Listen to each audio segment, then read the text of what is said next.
Claquette.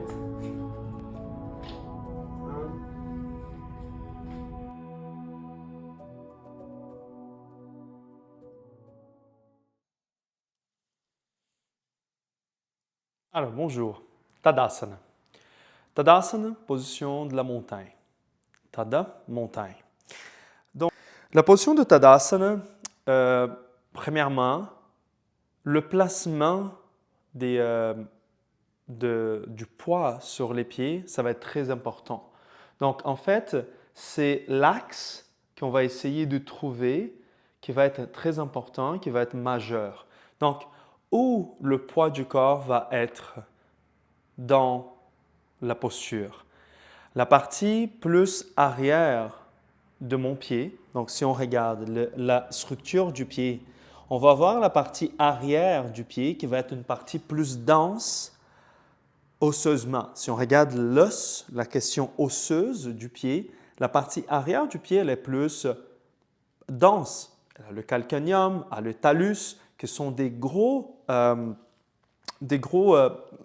et denses os de la partie arrière du pied. Donc, c'est là qu'on va essayer de placer notre poids. Ce n'est pas complètement derrière, mais c'est véritablement en plein milieu. Puis, c'est où le milieu? Le milieu de ces os-là, ça va être véritablement où on trouve la malléole externe. La malléole externe, malléole interne. Donc, la malléole externe, c'est la partie extérieure de votre cheville. C'est comme si notre poids, il va être tombé dans cette partie-là. Tout le poids, André, non. En bonne partie, ok, donc entre 60 et 70% du poids va être placé là en arrière. Le restant va être distribué sur la partie latérale du pied et la partie antérieure du pied. Donc, c'est comme si c'est là en arrière, puis le restant du poids va être partagé jusqu'aux orteils. Les orteils, vous allez voir, c'est tranquille, c'est pas trop intense. Ok? Donc, comment on fait cette distribution? Cette distribution va être faite à partir du bassin. Donc, le bassin, quand il est trop avancé, vous allez voir que le poids du corps va se déplacer vers en avant et ça va affaisser la voûte plantaire. Okay? Donc, ça affaisse la voûte plantaire. Donc, ce qu'on essaie de faire, c'est d'essayer de reculer un petit peu le poids du corps, essayer de contracter un tout petit peu les cuisses. C'est ça, Tadasana. Okay? Donc, on contracte un tout petit peu les cuisses. Un tout petit peu. Je ne veux pas une contraction complète. Okay? Je veux que légèrement mes fémurs sont envoyés un peu vers en arrière.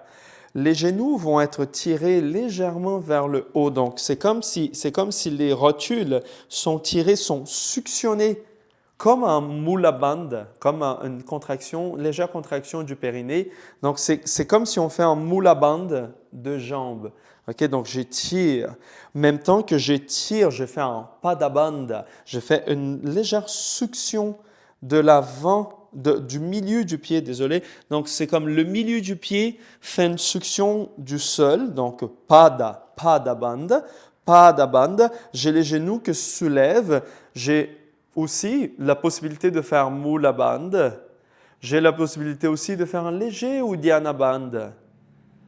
Puis là, tout ça, ça me remet en action, en contact. Donc ça, c'est très important. Essayez de ne pas trop aller vers en avant. Faites vraiment attention. La plupart des élèves, il y en a plusieurs élèves qui vont être là parce qu'ils ont des psoas trop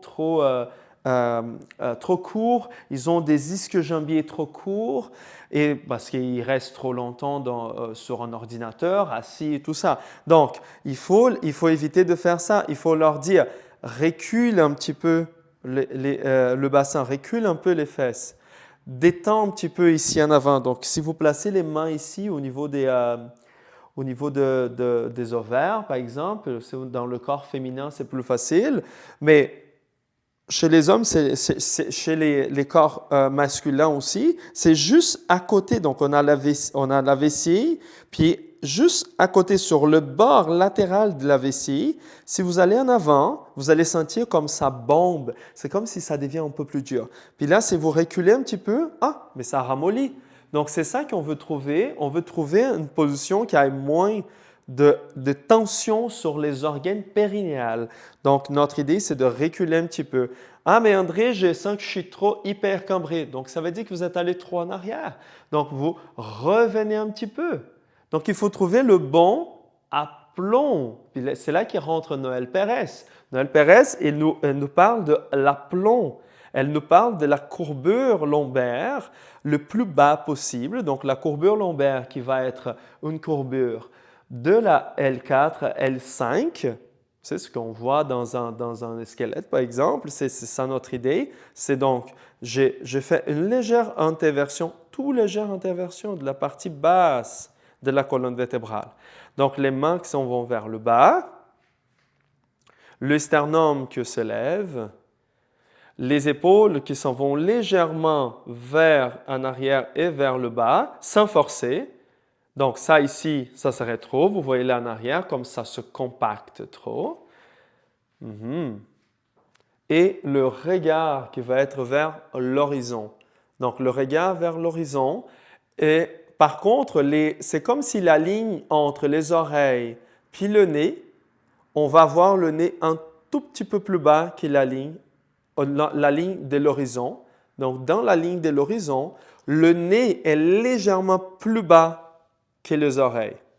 Pourquoi ça? Premièrement, pour ne pas trop avancer sur la cambrure cervicale. Aussi, c'est une question d'attitude. Une question d'attitude que je baisse un petit peu le nez.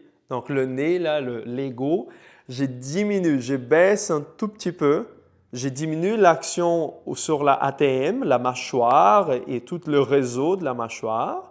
Donc, je diminue, je descends tout petit peu. Donc, le regard est dans l'horizon. Donc, j'ai le regard libre. Je n'ai pas le nez devant mes yeux. Donc, je descends le nez, je baisse, j'écoute. J'écoute et je vois. Après, je vais mettre mon nez dans l'action. Okay? Donc, je descends tout petit peu. Les bras vont vers le bas, le sternum va se lever un petit peu, les rotations. Donc, si je pars du pied, résumé, si je pars du pied, j'ai le poids qui vient légèrement vers le talon, les cuisses qui reculent légèrement et le bassin qui va aller un tout petit peu vers en arrière pour faciliter justement ce placement sur la partie arrière du pied. Le pied est en légère succion du sol. Le mula bandha est activé avec la pression des genoux qui vient légèrement vers le haut. Donc, les cuisses sont légèrement actives. Les fesses vont être légèrement activées, mais sans trop forcer. Donc, tout est léger, légère action plantaire, légère action des cuisses, légère action des fessiers, légère action de Mula Bandha, légère action de Uddiyana Bandha. Le sternum est légèrement soulevé. Les épaules vont aller vers le bas et légèrement vers en arrière pour avoir une bonne attitude.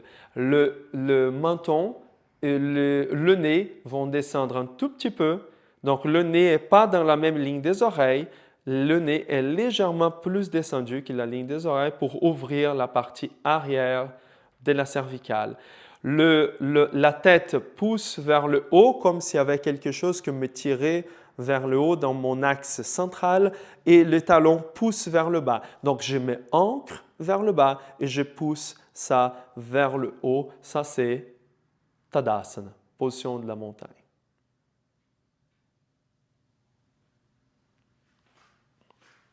Namaste.